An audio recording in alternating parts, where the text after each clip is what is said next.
की वीडियो में फिर हम ऑर्गेनिक केमिस्ट्री में IUPAC नाम इसकी श्रृंखला में आज हम आपको बताएंगे दूसरा यौगिक एल्किल समूह। एल्किल समूह, ठीक। देखिए एल्किल समूह क्या होता है। जब देखो इसकी परिभाषा होती सामान्य एल्केनों से, सामान्य एल्केनों से एक हाइड्रोजन परमाणु, सामान्य एल्केनों से एक हाइड्रोजन परमाणु निकलने के बाद शेष बचे यौगिक को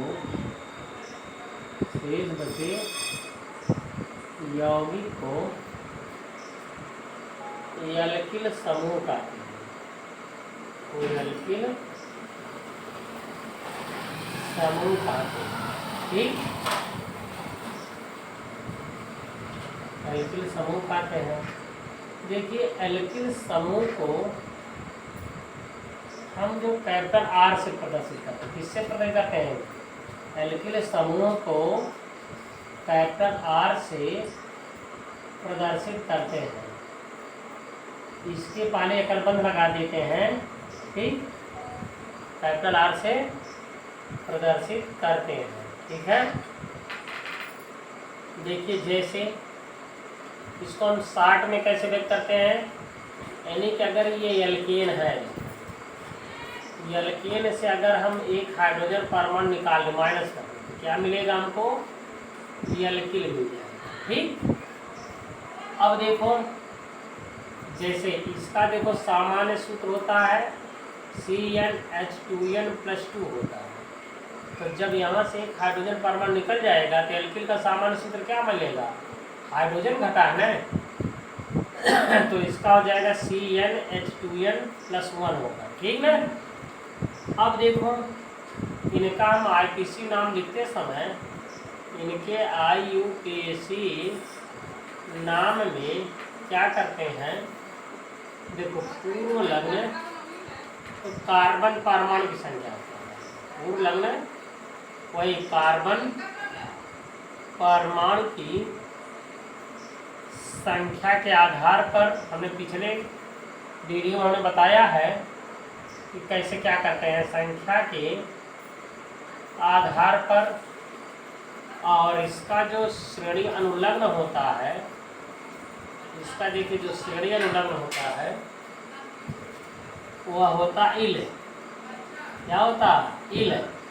कहाँ पे जोड़ते हैं? पूर्व लग्न के अंत में, पूर्व लग्न के अंत में जोड़ देते हैं, ठीक है। ये देखिए, और जो एल्किल समूह हमेशा पार्श्व श्रृंखला के रूप में जुड़ी होती है। देखिए जैसे पहला उदाहरण बता रहा हूँ, मान लेते हैं अगर एक कार्बन है तो हाइड्रोजन कितना होना चाहिए? यहाँ n बराबर 1 रखो तो 1, 2 1 कम 2 1 3, तो हाइड्रोजन 3 हो जाएगा। अगर मान लेते कार्बन 2 होता तो हाइड्रोजन 2 दूना 4 1 5। कई सामान्य सूत्र कहा रहा है एल्किल में जो हाइड्रोजन परमाणुओं की संख्या है कार्बन परमाणुओं की संख्या के 2 गुने से एक अधिक है। 2 है तो 2 दूना 4 1 5। अब देखो तीसरा मान लेते C3 तो 3 दूना 6 1 7, ये ना। अब इसका नाम लिखिए, इसका नाम क्या होगा? देखिए एक कार्बन परमाणु पर हम पूर्व लग्न क्या लिखते हैं? मेथ। बताओ पूर्व लग्न मेथ होता है। अब इसमें चूंकि एल्किल है तो इसमें हम इल जोड़ देंगे तो बराबर क्या हो जाएगा? इसका IPC नाम हो गया मेथिल, ठीक ना। इसी प्रकार इसमें देखो 2 कार्बन पर एथ होता है, चूंकि एल्किल है तो इसमें हम इल जोड़ देंगे तो क्या हो जाएगा? ये हो जाएगा एथिल, ठीक ना, हो जाएगा एथिल। अब बताओ ये 3 कार्बन परमाणु है तो 3 पर प्रोप होता है, प्रोप में इल जोड़ देंगे तो क्या हो जाएगा? ये हो गया प्रोपिल। क्या हो गया? प्रोपिल हो गया। इसी प्रकार चौथा देखो C4H9 हो गया, तो क्या होगा, 4 पर ब्यूट लगता है, क्या लगता है, ब्यूट लगता है। तो ब्यूट में तुम एल्किल जोड़ दोगे तो क्या हो जाएगा, ये हो गया ब्यूटिल, हो गया ना, ये हो गया, क्या हो गया भाई, ब्यूटिल, समझ गए। इसी प्रकार देखो पांचवा HC5 है, तो H कितना होगा, 5 दूनी 10 11, तो भाई 5 पर कैंट होता है, तो देखो कैंट धन क्या हो जाएगा, इल, ये बताओ क्या हो गया, ये हो गया आपका कैंटिल, क्या हो गया, कैंटिल। तो ये हो गया आपका एल्किल समूह, इतना नोट कर लो।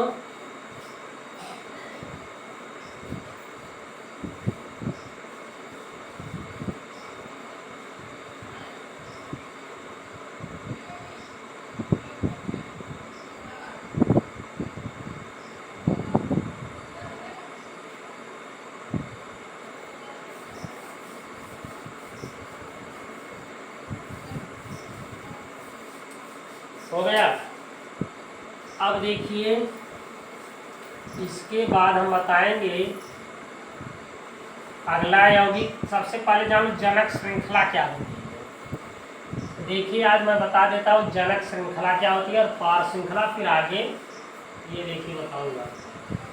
देखो ये होता है कि जनक श्रृंखला कार्बन परमाणु में या कार्बनिक यौगिक में, देखिए जनक श्रृंखला क्या होता है, जनक मीन्स होता सबसे बड़ा यानी पिता, तो वही चीज जनक मतलब यानी कि कार्बनिक यौगिकों में,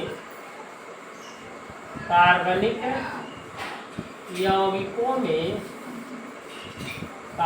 यौगिकों में कार्बन परमाणु से जुड़ी, कार्बन परमाणु से जुड़ी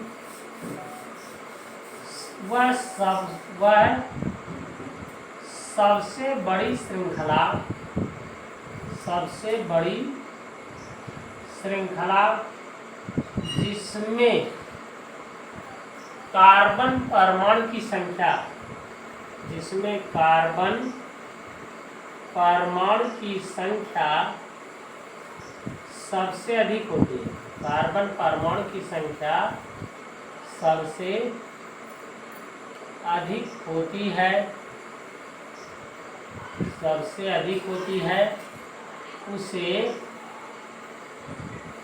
जनक श्रृंखला कहते हैं। उसे क्या कहते हैं हम, उसे जनक श्रृंखला कहते हैं। अब देखो जनक श्रृंखला के अलावा जो शेष श्रृंखला होती है उसे हम पार्श्व श्रृंखला कहते हैं। देखो नोट में लिख दे रहा हूँ, यानी कि जनक श्रृंखला के अलावा, जनक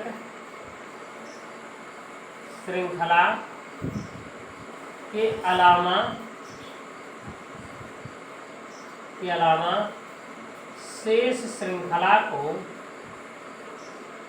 शेष श्रृंखला को पार्श्व श्रृंखला कहते हैं। क्या कहते हैं हम, पार्श्व श्रृंखला कहते हैं। देखिए जैसे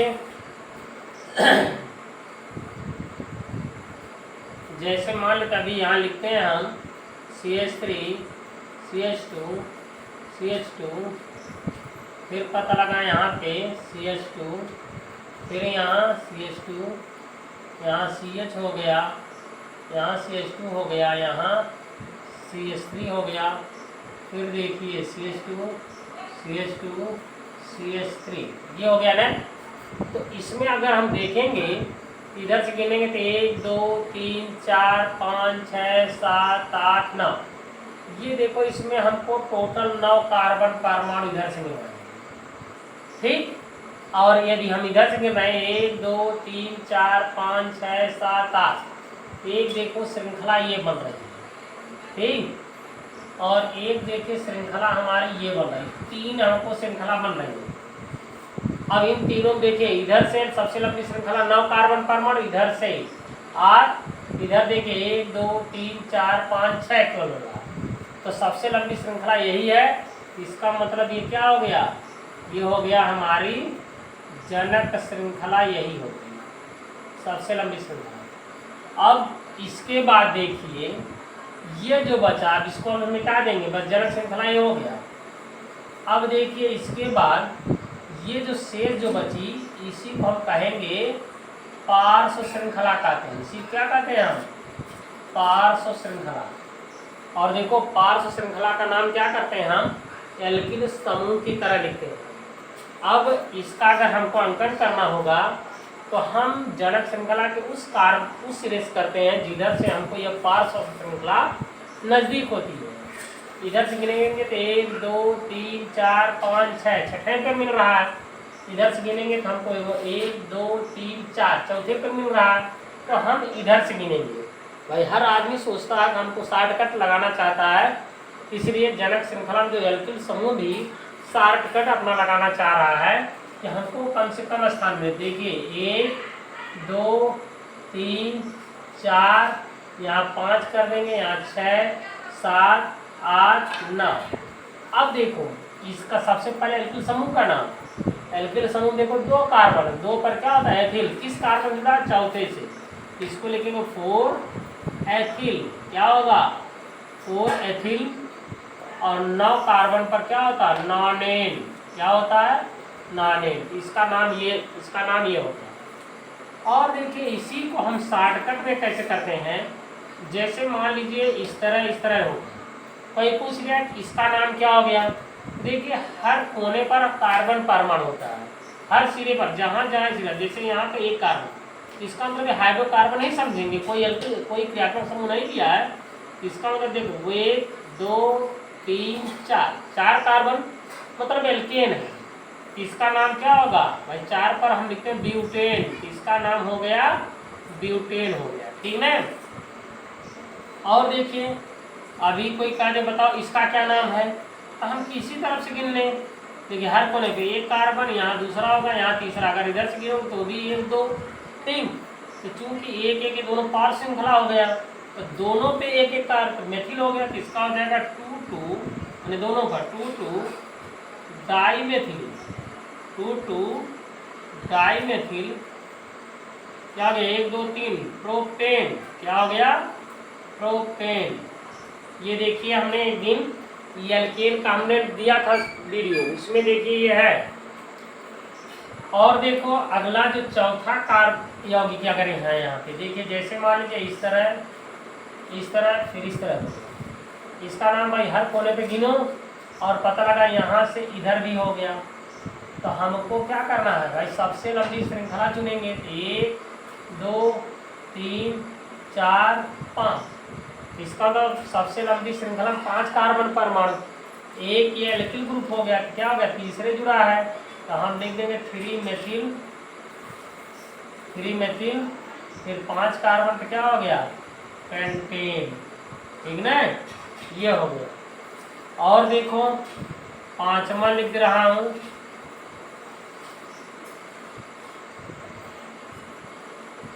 इसका क्या नाम होगा, तो भाई चाहे इधर से गिनेंगे 1 2 3 4 5, चाहे इधर से 1 2 3 4 5, दोनों तरफ से श्रृंखला बराबर है। तो जनक किसी एक को जनक श्रृंखला गिन लो, तो 1 2, यहाँ 3 कार्बन, चौथा ये 5वां कार्बन, तो बचा क्या देखो 1 2 इधर भी एथिल ग्रुप है, इधर भी एथिल ग्रुप है, तो दोनों तीसरे कार्बन से जुड़े हैं। तीसरे लिखते हैं 3 3 डाइएथिल, 3 डाइएथिल, क्या हो गया 5 कार्बन पर पेंटेन हो गया, ठीक ना। तो ये देखिए इसका आरटीसी नाम लिखने का रूल है, इसको नोट कर लीजिए आप लोग। इसके बाद देखिए बता रहा हूँ आगे,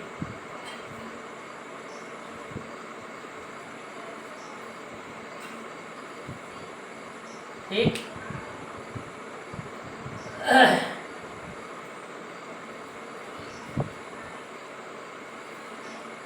देखो हम चलते हैं एल्कीन पर। दूसरा कंपाउंड क्या है एल्कीन है, फिर एल्काइन है, फिर एल्कोहल है। एक एक कंपाउंड पर विचार करेंगे। देखिए अगला कंपाउंड हमारा है एल्कीन।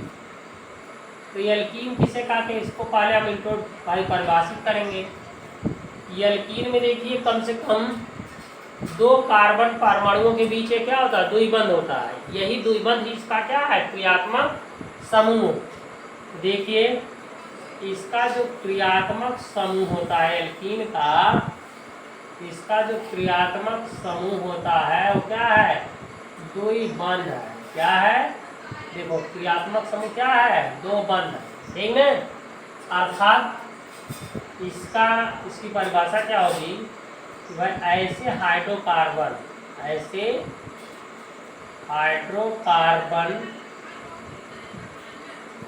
जिसमें कम से कम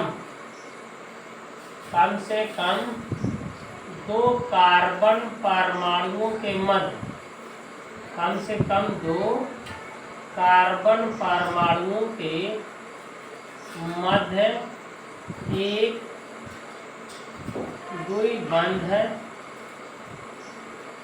द्विबंध अवश्य उपस्थित होते हैं। द्विबंध मतलब ऐसे डबल बंध अवश्य उपस्थित होते हैं, उसे एल्कीन कहते हैं। उसे एल्कीन कहते हैं, ठीक। अब देखिए एल्कीन का जो सामान्य सूत्र होता है, एल्कीन का जो सामान्य सूत्र होता है वह होता है CnH2n। मतलब n कार्बन परमाणु की संख्या है, कहने का मतलब जितना कार्बन परमाणु रहेगा उसका 2 गुना हाइड्रोजन रहेगा, ठीक। अभी देखिए बता रहा हूँ, इसका जब हम आईटीसी नाम लिखते हैं, इसके IUPAC नाम का पूर्व लग्न कैसे लिखते हैं, पूर्व लग्न वही कार्बन परमाणु की संख्या क्या है, कार्बन परमाणु की संख्या के आधार पर ही लिखते हैं, संख्या के आधार पर ही लिखते हैं। और इसका जो श्रेणी अनुलग्न होता है, इसका श्रेणी अनुलग्न ईन लगाते हैं। क्या करते हैं, ईन भाई डबल बड़ी लगा दो, ईन। इसमें पूर्व लग्न के अंत में जोड़ते हैं। कहाँ पे जोड़ते हैं, पूर्व लग्न वही जो मेथ एथ प्रोप जो होगा ना, उसी के अंत में जोड़ देंगे। पूर्व लग्न के अंत में क्या करते हैं, हम जोड़ देते हैं। लेकिन इसमें देखो वरीयता किसको देंगे, इसमें हम वरीयता द्विबंध को देंगे, एल्किल समूह को नहीं देंगे। अर्थात इसमें जनक श्रृंखला के कार्बन परमाणु का अंकन उस सिरे से करना प्रारंभ करते हैं, उस सिरे से करना प्रारंभ करते हैं जिधर से द्विबंध नजदीक होता है। क्या होता है, जिधर से द्विबंध जो ये है ये नजदीक होता है, ठीक है। द्विबंध ये नजदीक होता है। हम यहाँ पे एल्किल समूह को हम वरीयता नहीं देते। देखिए उदाहरण बता रहा हूँ, जैसे यदि अण सूत्र के रूप में लिखना है तो सामान्य सूत्र से तुलना करो। अब एक कार्बन परमाणु है तो इसमें हम 1 कार्बन परमाणु नहीं करते, क्योंकि अगर 1 कार्बन परमाणु तो रहेगा सूत्र का, सामान्य सूत्र का पालन तो करेगा, लेकिन द्विबंध किसके किसके बीच रहेगा, ये नहीं हो पाएगा। इसका मतलब इसमें कम से कम 2 कार्बन परमाणु रहते हैं। अगर कार्बन परमाणु की संख्या अगर 2 है तो हाइड्रोजन कितना होगा, इसका डबल, 2 गुना 4, ठीक। अगर इसका संरचना सूत्र खींचना चाहो तो भैया C, चूंकि एल्कीन है तो कार्बन बीच द्विबंध लगेगा, C हो गया। 4 हाइड्रोजन है तो 2 हाइड्रोजन 1 कार्बन से जोड़ दीजिए और 2 हाइड्रोजन आप अगले कार्बन से जोड़ दीजिए। अब बताओ CH2 हो गया नहीं हो गया, C2H2 हो गया, C2H4 हो गया नहीं। अब देखो इसका किसी नाम, चूंकि इसमें 2 कार्बन परमाणु है, 1 2 चाहे वहां भी हो चाहे यहाँ 2, 2 पर एक होता है, पूर्ण क्या होता है एक, एक में चूंकि एल्कीन है तो इसमें हम ईन जोड़ देंगे। तब बताओ इसका नाम क्या हो गया, इसका नाम हो गया एथीन। क्या हो गया, एथीन। इसी प्रकार दूसरा C3H6 होगा, इसका क्या नाम होगा, 3 पर क्या हो गया, प्रोप। देखो 3 पर क्या लगाएंगे, प्रोप। प्रोप चूंकि एल्कीन है तो इसमें हम ईन जोड़ देंगे तो क्या हो जाएगा, हो गया प्रोपीन। समझ गए। इसी प्रकार देखिए होता ब्यूटीन, पेंटीन, हेक्सीन। देखो C4H8, इसका क्या नाम हो गया, 4 पर क्या हो गया, ब्यूट। क्योंकि एल्कीन है तो इसमें ईन जोड़ दोगे तो क्या हो गया, इसका नाम हो गया ब्यूटीन। ठीक ना। और देखिए आगे बता रहा हूँ उदाहरण। देखो आगे जैसे मान लेते हैं CH3C, अगर आपको द्विबंध लगाना तो हाइड्रोजन कम कर दो, केवल CH कर दो तो द्विबंध CH। फिर पता देखो कार्बन बैलेंस सब जगह पूरा होनी चाहिए। इसका देखो 1 2 3 हाइड्रोजन 4 पूरा होगी, इसका भी देखो 1 2 3 हाइड्रोजन 4, कार्बन की संयोजकता 4 ही होती है। अब यहाँ पे CH3, अब बताओ इसका क्या नाम होगा, देखो लिखेंगे 1 2 3 4। भाई चाहे इधर से गिनो 1 2, दूसरे का आदमी बन चाहे इधर से 1 2, ठीक ना। तो इसका नाम देखो द्विबंध कहाँ पर है, दूसरे पर, 4 कार्बन परमाणु, 4 पर क्या होता, ब्यूट। ब्यूट लगा दो, फिर कॉमन लिख के फिर इधर किस कार्बन से द्विबंध, दूसरे से, तो 2 ईन कर देंगे, ठीक ना। ये या इसका नाम क्या होगा, 2 ब्यूटीन कर दो, इकट्ठा लिख दो 2 ब्यूट, ब्यूट में इन जोड़ दोगे क्या होगा, ब्यूटीन। ठीक ना। और देखो अगला मान लेते हैं CH3 हो गया, यहाँ पार श्रृंखला आप लगा दो L2 समूह CH3, फिर आगे श्रृंखला CH2, फिर यहाँ पे क्या हो गया CH। अब यहाँ द्विबंध लगा दो CH, बस यही मान लो खत्म करना। तो एक पहला कार्बन, दूसरा, तीसरा, 4 और 5, चौथे से बताओ क्या है, एल्किल ग्रुप लगा लो, मेथिल, एक कार्बन मेथिल, तो क्या हो गया 4 मेथिल। क्या हो गया 4 मेथिल। फिर देखो इसके पहले पे तक एक नहीं लिखते हैं, बस सीधे लिख दो पेंटीन, 5 कार्बन है ना, तो हो गया पेंटीन। ठीक, बस इसको आज यहीं तक करिए।